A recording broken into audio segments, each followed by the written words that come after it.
Oh, all right, review questions. Number one, what is the difference between the continuous theory of matter and the discontinuous theory of matter? Remember we talked about Plato and Democritus, two different philosophers? Democritus comes up with this crazy idea that contradicts Plato, which nobody dare really ever do, because Plato, when Plato speaks, people listen, okay? Democritus comes up with this idea as he's walking towards a sandy beach. What does he begin to speculate about? The beach is like... The beach is... The theory at the time was that all matter was one continuous thing, right? Remember I said, think of it like Play-Doh going through one of the old Play-Doh factories you used to have, where you squeeze it, it comes out like a star, it comes out like a circle. The idea was that matter was just one long continuous thing of stuff. And Democritus looked over and he said, the beach from a distance looks like it's just one long beach. It's all made out of beach stuff. But as he got closer, he recognized and remembered, wait a minute, I know when I get to that beach that it's going to be made up of sand. And when I pick up the sand in my hand, I can see that it's not all identically the same. It's not all just beach stuff, but it's made up of different things. From a distance, it looks like one continuous thing, but up close, it looks like small individual packets of things. And so the idea for the discontinuous theory of matter is just like the sand in your hand. That matter comes not as a long continuous stream of just the same thing, but rather small pieces which might actually be different things, but combined look like one long continuous stream of matter. Okay, so the discontinuous theory of matter, and I'll read it from the book here. The continuous theory states that matter comes in long continuous sheets. It's just, beach stuff, table stuff, whatever the thing is, the matter, it just comes in long continuous sheets of that stuff. But the discontinuous theory says that matter comes in little packets, and the only reason why it looks like it's a long continuous stream is because we can't get close enough to it. We can't magnify it, can't get small enough. Or does the whole Miss Frizzle Magic School Bus thing still work for you guys? You're too old for that. Sorry. Do you know what I mean when I say the Magic School Bus? Okay. And Miss Frizzle, and just for me it seems to work. It's a quick way to say if we get on the school bus and go down to the very smallest pieces of matter, if we could zoom down, take ourselves and transport ourselves, to shrink ourselves down to the size of atoms, we would see that things are actually very different. But because we're looking at them from this huge scale away from them, they appear to be the same when they're actually not. Okay? So discontinuous theory of matter is that matter actually comes in little packets that are different, rather than everything just being one long stream of the same thing stuck together. Number two, what two laws were instrumental in the development of Dalton's atomic theory? Again, you probably didn't have that memorized, but by looking at your notes or looking in the book, Dalton's theory was based upon two laws, and it speculated that there would be a third one, which later was proven to be true as well. The two that Dalton based his theory on, first was the law of what? Mass conservation.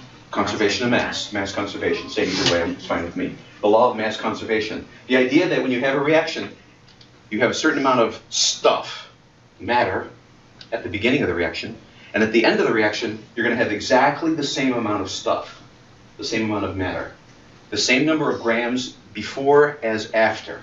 It may look different. The reaction may shift it around and make it appear to be different. It may actually take up more volume, but the amount of stuff that you have, I know that's kind of nebulous, but hopefully it works for you. The amount of stuff you have before and after is the same. No stuff was destroyed. No new stuff was made. It may have been transformed into a different appearance. It may have gone from one phase, like solid phase, to a gaseous phase, which means now it takes up more volume, but there's no more stuff. It takes up more space, but the same amount of stuff altogether. So Dalton's was based on the law of mass conservation. The second one was the law of definite proportions. He said, when I take this and this to make this, the two products, if I draw it up here just as a generic A plus B produces AB, I know that if I have a certain amount of this and a certain amount of this, it produces this with no leftovers, that these two things are always going to be in a certain proportion that'll give me no leftovers. Think of it that way, you know? If it's 1 gram and 1 gram to produce 2 grams, then 2 grams and 2 grams to produce 4 grams, 3 grams and 3 grams to produce 6 grams, but there's a relationship between these two things, and it's always going to be in a consistent proportion. The law of definite proportions. Now, Dalton's theory also then speculated or predicted the law of multiple proportions. What this is all boiling down to, you know, multiple proportions says, if I've got carbon, we use carbon dioxide as an example, and then we have carbon monoxide and carbon dioxide. Dalton's theory said, well, wait a minute, I'm combining carbon and oxygen, and I'm getting 2 different results. But when I get these results, they're going to be in multiples. Here it's going to be 1 to 1. Here it's going to be 1 to 2. Guess what? If it was possible, there might potentially be a 1 to 3. But you're not going to have a 1 to 1.5. A 1 to 1.5 would actually be a 2 to 3. Right? You bring it up to make it a whole number multiple. But whatever you get, you're going to be able to make it out of discrete building blocks, right? Remember, part of Dalton's theory was that you can't break it down any farther, so you can never have half of a carbon. You never have a CO 1/2. Now, we're going to learn later on, as we get empirical formulas, that if you ever had something called CO 1/2, we would rewrite that a different way, right? We would rewrite it as, let's multiply these all by 2 to get rid of it. This would actually become then C2O. There is no such thing. Maybe a better way to look at it, since I make it a real thing, is let's take the subscript and put it over here. C1/2 O. What happens if I multiply the subscripts by 2? It becomes CO2. I can't make 1 molecule of C1/2 O. I can make 1 molecule of CO2. So multiple proportion says that as I make these structures, these molecules, they're always going to be in discrete but multiple proportions. CO1, CO2, and so on, because they can only combine as whole atoms. You can't have half atoms.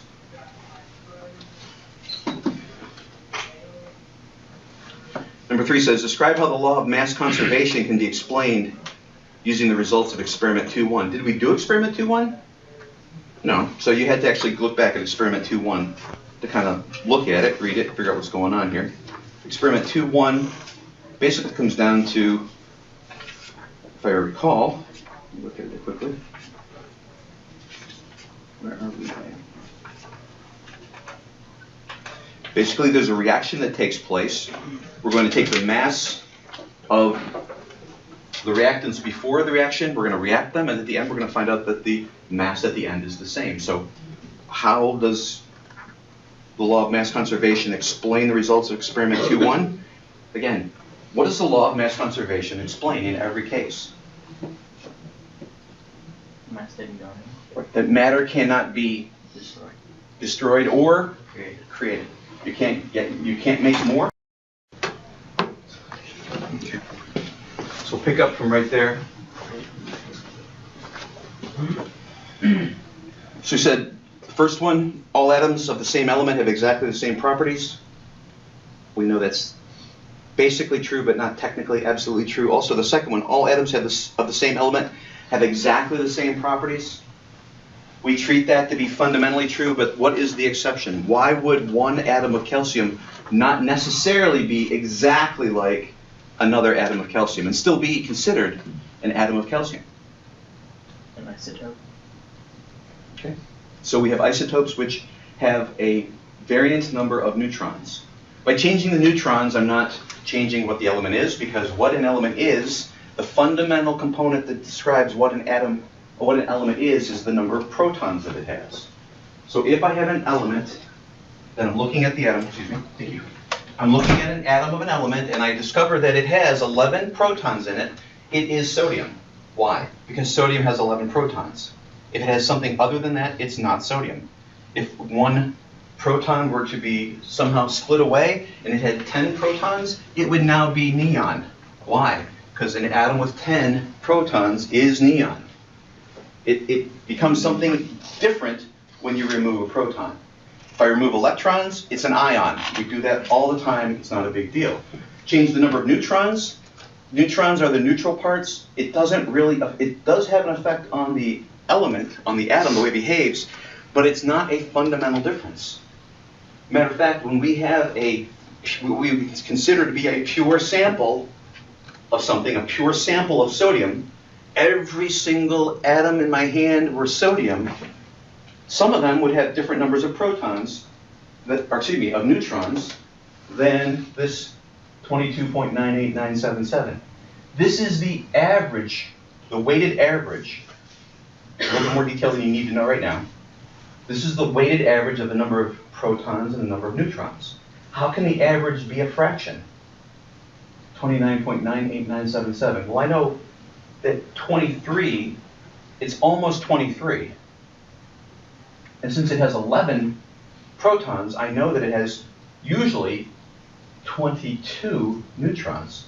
But because it's a little less, I know that occasionally it might have 20. Okay. Again, the principle you need to know right now is that they all have exactly the same properties, but there is slight nuance to it because there's a different number of neutrons. Number 3, atoms of different elements have different properties. Hopefully that's obvious to you. A calcium behaves differently than a neon. And a lot of that is because, we're going to find out how the table is set up, that what row you're in affects how many valence shell electrons you have. How many electrons are in the outside, the farthest away from the nucleus. And the chemical properties of an atom are primarily described by how that element reacts based upon its outermost electrons.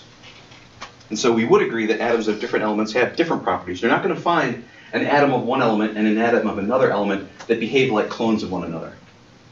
They are going to be fundamentally different.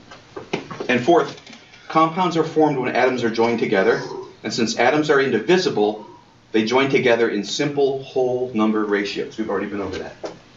They join in whole number ratios, 1 to 2, 2 to 3, 3 to 5, so on. Not in partials. You don't have a half of an atom as part of a compound.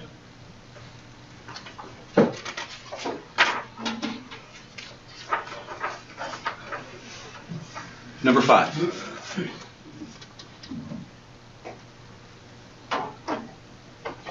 What's the... Are we on 5 yet? Okay. What's the difference between an atom and an element?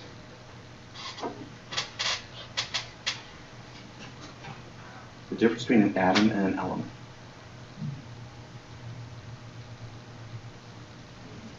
Is what makes up every element.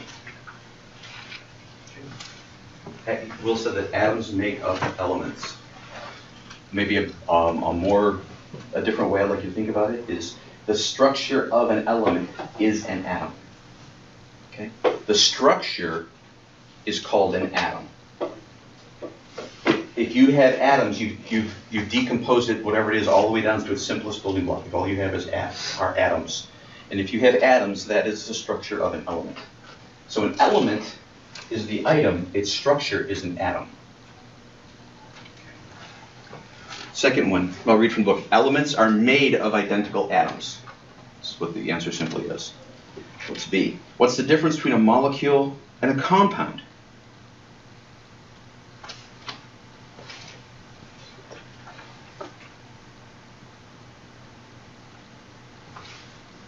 A compound has a structure of a molecule, right? And a compound is made up of atoms. So compounds are made up of atoms. Atoms are in the structure, molecules are made up of atoms. That's talking about the structure of it. So you can think about this. Compounds are made up of elements in that same way. One's a building block and one is the actual identity of the substance. The third, what's the difference between an atom and a molecule? Again, along the same line, an atom is the smallest unit of matter, And a molecule is made up of combinations of those units, those atoms joined together. So a molecule is made up of more than one atom. And D, what's the difference between an element and a compound?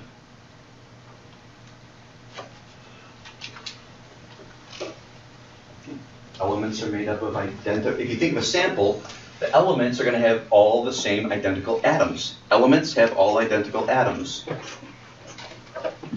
Compounds have all identical molecules. So when you think of those in your mind, if I have just, for now I'm just going to make it like a, looks like a donut, I know, but it's a hydrogen. It's got one electron spinning around the nucleus. If I just have one of those, if I just have one hydrogen, all by itself, I have the element hydrogen. It's made up of one atom of hydrogen. If I have other hydrogens in the vicinity, for those of you that know a little bit about chemistry, you know that it's a homonuclear diatomic, so it would never be floating around just as a single hydrogen. But for right now, let's just look at this and assume that this is what's happening. I have a whole bunch of hydrogen in the same place. I have a sample of the element hydrogen. Why? Because all I have are atoms of hydrogen. If I then add to that atoms of oxygen, I now have a mixture, right? But I still have atoms of hydrogen and atoms of oxygen. But if these react and come together so that I form from that same hydrogen and oxygen sample, I now form molecules of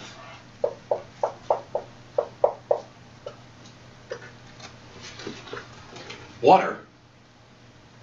I have molecules of water, and now I have the compound of water.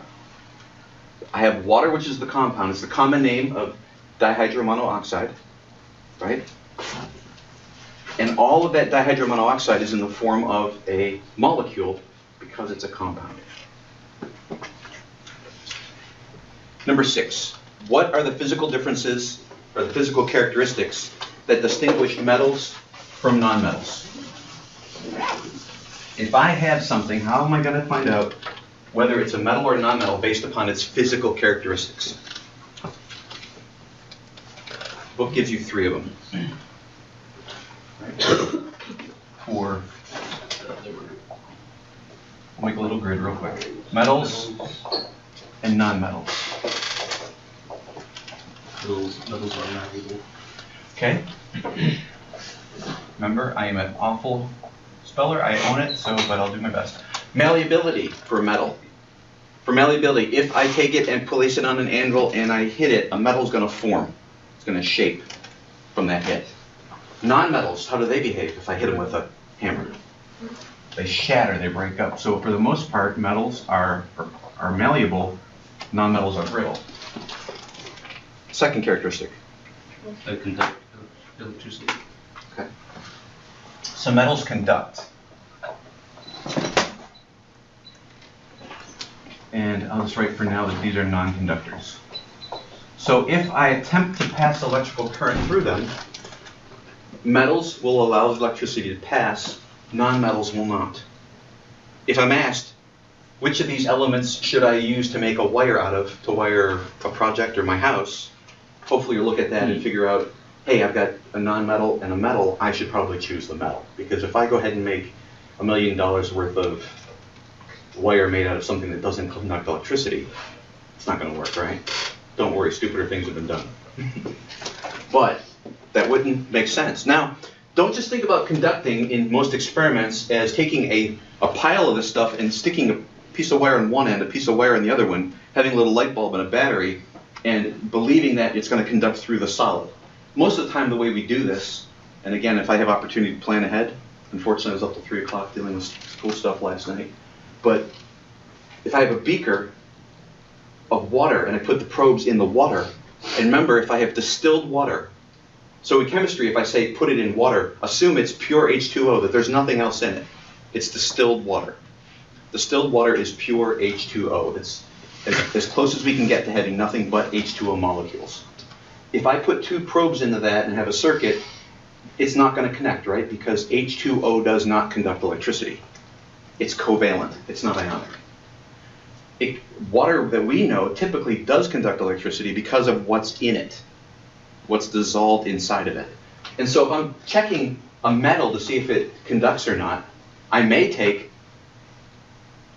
powdered. Or if it has a metal in it, we do compounds more often. If I've got, for example, sodium chloride. If I have pure H2O, it won't conduct, but if I put salt in and mix it in, suddenly the circuit will complete. And if I have opportunity, I'll plan ahead and we'll do that on Monday, okay? I'll have you see that. Put the probes in it, light's not lit. I drop salt in it. You might see the light kind of be dim. As I stir it, the light becomes brighter because there's now more ions able to transfer electricity back and forth. So just generally speaking now for the solids, malleability and conductivity are attributes of metals. The brittleness and the non-conductivity are nonmetals. What's the third? What's the last one? Luster. Luster. So, is it L-U-S-T-E-R? Mm-hmm. It's not lustre like some kind of European spelling? Okay. Luster. Okay. So luster versus, what was the phrase? It's not, it basically doesn't take a shine. It's lackluster. It's kind of like first period students. They're lackluster. They lack the glow. They lack the shine. They lack the, okay. Luster, and we'll just say they lack luster. So metals will take on a shine. You know, it makes sense for me to take my class ring from the academy and buff it up occasionally, which I haven't done in months and months and months. But anyway, it makes sense because I know that if I invest a little bit of time into this, it'll shine. It doesn't make sense for me to go and spend a lot of time trying to get a good shine on coal. I'm not saying it can't be done. There are hardened coals that'll take a shine. But it's not a fundamental characteristic of carbon to take a shine. It is a fundamental characteristic of most metals to take a shine. So if you can bend it, if you can conduct through it, and if it'll shine up, it's a metal. If that's all we have to go by is its physical characteristics. It's a pile of something. Let's figure out if it's a metal or not metal. We may not even be able to figure out exactly what it is, but we can figure out if it's a metal or not a metal based on these physical properties. How do you determine whether an atom is a metal or non-metal from the periodic table? Pardon? The line. Stair-step line, jagged line. If you were to write either one of those, I would know what you're talking about. So it's a stair-step line or the jagged line. That line helps us figure out what are metals or non-metals. How? Which way is which? Left side metal? This side's metals, right? Think of it as the majority of things are technically metals. All these exist over here. And this shape of the periodic table is going to make a lot of sense real soon. It's shaped this way for a particular reason. But for now, this side is metals, and it's easy to go to the extremes. If I go way over here, I just learned that these ones on this side, calciums and stuff, if you have a hard time, realize in the middle here, iron's over here, nickel's over here, those things that we typically think of as metals, gold and silver, they're all over on this side. On this side, we tend to think of these things, especially at this extreme, as gases. We've mentioned before, the phase doesn't dictate whether it's a metal or not a metal. You could have a gaseous metal. But at the temperatures and pressures we live at, these things tend to be gases, and we tend not to think of gases as metals. So if you remember it that way, that's fine as well. So to the left of the stair-step line are metals, to the right are non-metals. What's the exception? Hydrogen. Hydrogen lives on the table on the on the metal side, but hydrogen is not a metal. Okay, so there'll be a couple modules in advance, but the reason it's over here is how the different layers of electrons form on the element, the different energy levels, okay? This hydrogen has only one electron. Its one electron resides in the S shell. It's a first level S1 electron. This is a second level, 2s1, 3s1, 4s1, 5s1. So you're going to learn that everything in this column is in this column because it has one electron in the valence shell in the s orbital. Every element in this column has two electrons in an s orbital valence shell. Over here, this is the p shell. See, it's p1. Every one of these, their outermost electron is in the p1. p1, p2, p3, p4, p5, p6. And then the center, this transition, this is the d block. And every one of these has its valence shell in the d orbital, d1, d2, d3. Okay, so they're going to behave very similarly, because as I said a few moments ago, the way that chemicals react is primarily dictated by their valence shell electrons. As you approach the atom from the outside, what does the outermost configuration of electrons look like? Okay? And we're going to learn in metals over here that because they have 1 or 2 in their outermost orbital, these guys would prefer to give 2 away, because we're going to learn what's called the Octet Rule. And the Octet Rule says that atoms like to have complete outer shells with 8 in their outer shell. That's the base. There are exceptions, but that's the basic rule. They all want to have 8. For these guys over here, it's easier to get rid of 1 or 2 than it is to find 6. So these guys tend to want to give away electrons. These folks over here tend to want to get electrons, which is why we can have an ionic bond, because the metal wants to give away electrons, the nonmetal wants to get electrons, and they say, you know what, we'll work together. You give me yours, I'll take yours. Oh, guess what, when we do that, now we're both charged. Oh, guess what, we're oppositely charged. Guess what, we get stuck together because of opposite charges attract. And that's how we get an ionic bond. Again, not on this test. This is like module, maybe 2 modules down the road. But got the question, so there's the answer. And you will be able to very quickly write the electron configurations of any element based upon this chart. Where's it at? Once you find it, like this case here, you're going to be able to quickly write down all the positions of all 41 electrons by using that chart as your guide.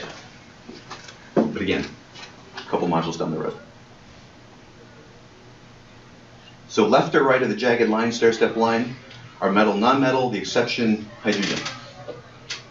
Can you experimentally determine whether a compound is ionic or covalent? And again, what does ionic or covalent come down to by experimentation? Metals, so we're going to look at conductivity, right? I already described that before when we were talking about conductivity, and I said, no, actually that's more with an ionic compound. We'll stir that into a solution and let the ions separate. Because they haven't shared an electron, they've just given and taken electrons, and we said that they are stuck together by those forces, water can actually work its way in between them and separate them and force them apart. So now I have things with charge. And when I add electrons by electrical current, what am I introducing? Charge. And so what electricity is the movement of charges. And that's why when we take ionic bonds and separate them, we can conduct electricity, because we've given the extra ions that electrons need to move. So you determine whether a compound is ionic or covalent. We dissolve it in water, and if it conducts, it's ionic. If we dissolve it in water and it does not conduct, it's covalent. How can you determine from the periodic table whether a compound is ionic or covalent? So we can do it experimentally by stirring it into pure H2O and seeing if it conducts. If it conducts, it's ionic because it has to have a metal. And the metal in this structure. How do we do it from the periodic table? Again, we're just looking to find out, is there a metal in it? If it contains a metal, it's ionic. If it doesn't contain a metal, it's covalent. So from the periodic table, we would need to know what elements made it up, and then just go hunting for the metals. If any one of those chemical symbols that make up the molecule is a metal, we know it's ionic and we know it will conduct. Okay? So how do you tell from the table? Go hunting metals. If you find a metal, it's ionic. If it's ionic, it conducts when it's dissolved. Which law governs why carbon and oxygen can form 2 different molecules of CO and CO2? I had them up here already. And we've already discussed that. It was the law of multiple proportions. Carbon monoxide and carbon dioxide. Why do chemists use 2 different naming systems for compounds?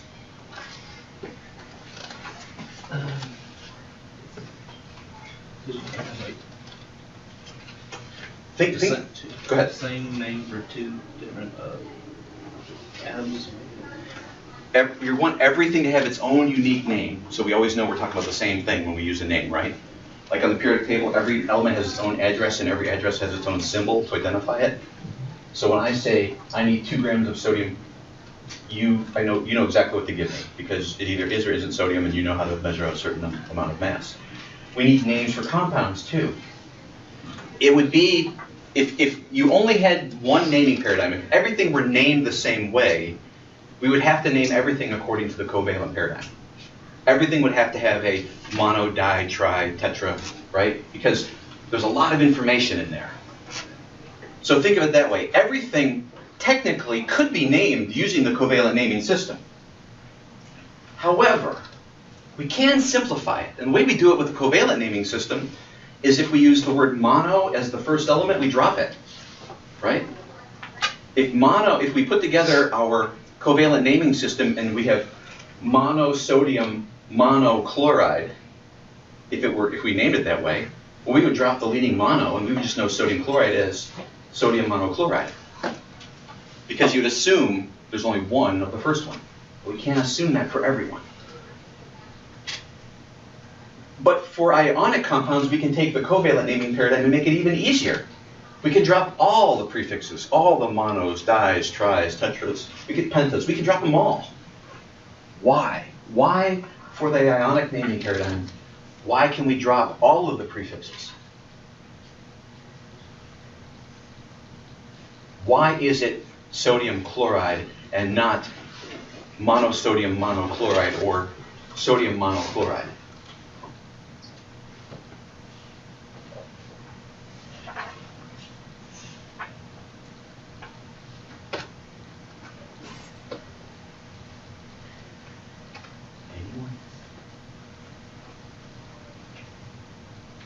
Remember, for the ionic naming paradigm, ionic bonds can only form between 2 elements in one combination. It's the only way they can form. And Tyler, goes back to what we were talking about over here with the valence shell electrons. The reason why sodium and chlorine only form a 1-to-1 bond is because sodium only has 1 electron to give, and chlorine only needs 1 electron. So 1 sodium gives 1 electron, and 1 chlorine takes that 1 electron, and boom, they're done. They got nothing more to give. They can't take any more. The reaction stops. Those 2 stick together. So in the ionic naming paradigm, we can eliminate all the prefixes because sodium and chlorine and every other molecule that forms ionically can only form in one way.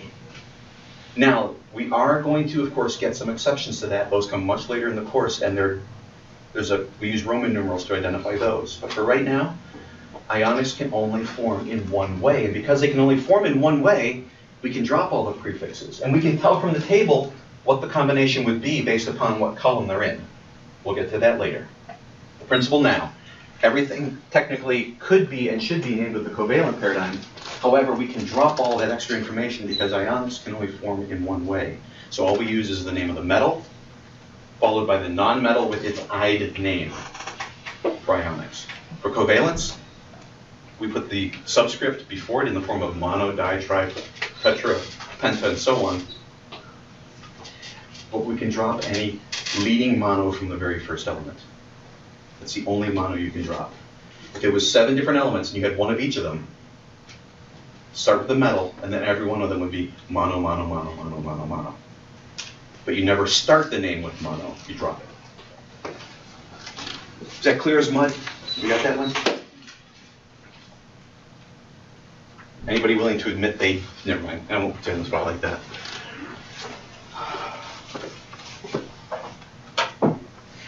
Part of the difficulty of chemistry is it's not intuitively obvious, and frankly, you're learning that you can't just sit down and glance at the paragraph and get it.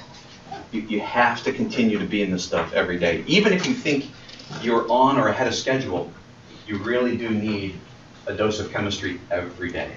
Not because it takes forever, but because it'd be better for you to spend 15 minutes a day than an hour and a half a week. It just is better for you to be in it a little bit every day. You just have to be part of, I mean, I'm not saying some of you can't do it in 15 minutes a day. I understand that. For some of you, it might be a half an hour a day. For some of you, it might be half an hour a day and 3 hours, 4 hours on weekends. You know, I do get people that claim that they spend 20 to 30 hours a week in chemistry. I'm going 20, 30 hours a week. You know how many times you could read the chapter in 20 to 30 hours? I mean, you should almost be able to quote the chapter to me at that point by spending that much time. But I digress. If a substance can be physically separated into its components, is it a pure substance or a mixture?